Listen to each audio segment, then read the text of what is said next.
I don't think people realize just how underrated Doom 2016's multiplayer actually is. In fact, it's what inspired us to start this channel in the first place. I still remember playing the alpha back in 2015. It was addictive even with its limited selection of maps, modes, and weapons. It felt like the game had real potential to become one of the top multiplayer experiences of its time.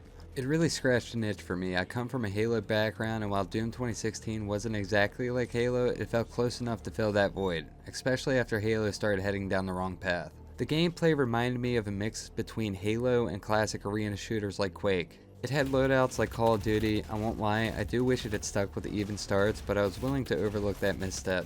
Even with loadouts, the core gameplay still delivered. The thing I loved, fighting for map control, battling over power weapons and power-ups, it stuck to the arena shooter formula. It never felt too chaotic, and you could slow things down if the match was getting out of hand. While I wasn't a fan of the loadouts at first, they did add depth, especially through the use of runes. If you're not familiar, runes were essentially perks similar to Call of Duty, but you can only equip one at a time. My favorite was Vital Signs. It showed enemy health bars above their heads and displayed your teammates' locations on the map. Every rune had its use in specific situations. There was also equipment you could add to your loadout, everything from the standard frag grenade to more creative tools, giving players more ways to approach each match.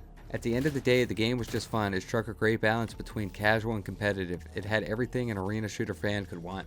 Later in this video, I'll go over some of the other features Doom 2016 had to offer.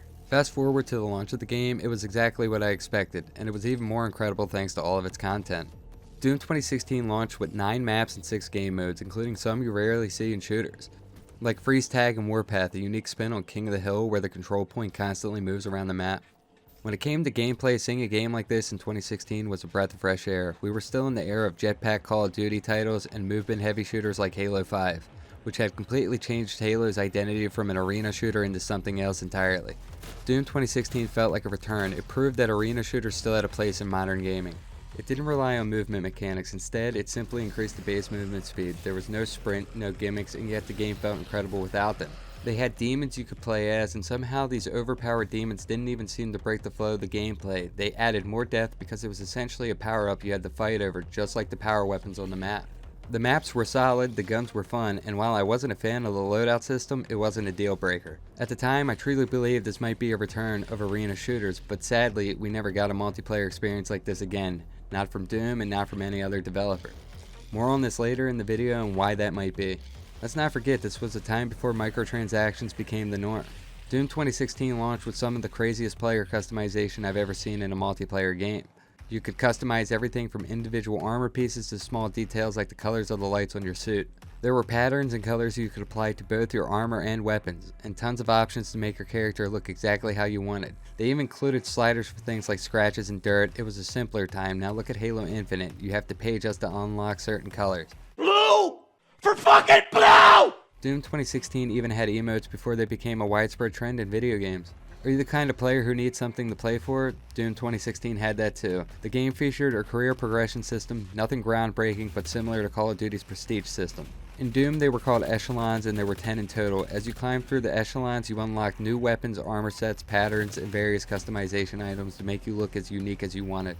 Reaching Echelon 10 rewarded you with a special nameplate featuring Doom Guy's head surrounded by a glowing border. And as a final reward for hitting max level, you even unlocked Doom Guy himself as a playable character. For players who wanted even more, there were tons of challenges to complete for additional unlocks and customization options. The only thing I wish the game had was a theater mode and a ranked mode. Funny enough, these features may have actually been planned. An alpha build leak showed both options in the menu, suggesting they were at least in development at some point. This was also a time before battle passes and seasonal content. Instead, Doom 2016 went with a more traditional approach, map packs. There were 3 in total, each adding a variety of content like new maps, weapons, runes, and more customization options. On top of the map packs, the game also received numerous balance patches over time. The final major update, aptly named Update 666, was released in July 2017. This update retired the Season Pass and made all the DLC free for everyone. It marked the last significant update Doom 2016 received. Before we get into what caused the multiplayer to fail, I want to talk about something I've been seeing a lot in the Doom community lately. In our comment section and across social media, I often see people saying things like Doom was never about multiplayer or all I want to do is kill demons. And look, that's totally fine. If you're here just for the campaign, more power to you. But to act like there was never a dedicated fan base for Doom's multiplayer is disingenuous. Those fans did exist and they were left behind, and those fans are still on 2016. Now hop on there and see for yourself. You can find the game almost instantly in certain playlists 9 years later. Those fans first got left behind with Doom Eternal's battle mode. That was nowhere near the arena style multiplayer the series had previously offered. But now with the Dark Ages only being single player, it killed that side of the community altogether. And just a side note, it's okay to critique a game that you're a fan of, so that's what I'm going to do now. Let me break it down visually with a graphic on screen. Doom 2016 had single player, multiplayer, and a robust map editor for $60.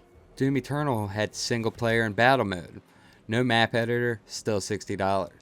Doom the Dark Ages is single player only, with a price increase to $70. You're now paying more for less. Why defend that? Anyway, now that my little tangent is over, let's wrap up the final part of this video.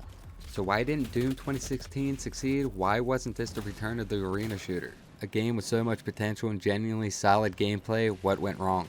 This wasn't the return of arena shooters because shortly after Doom came out, we started to see the rise of battle royales. Most developers started focusing on making battle royales, contributing to this, but also killing off team-based arcade shooters in general. Now for some of Doom's downfalls.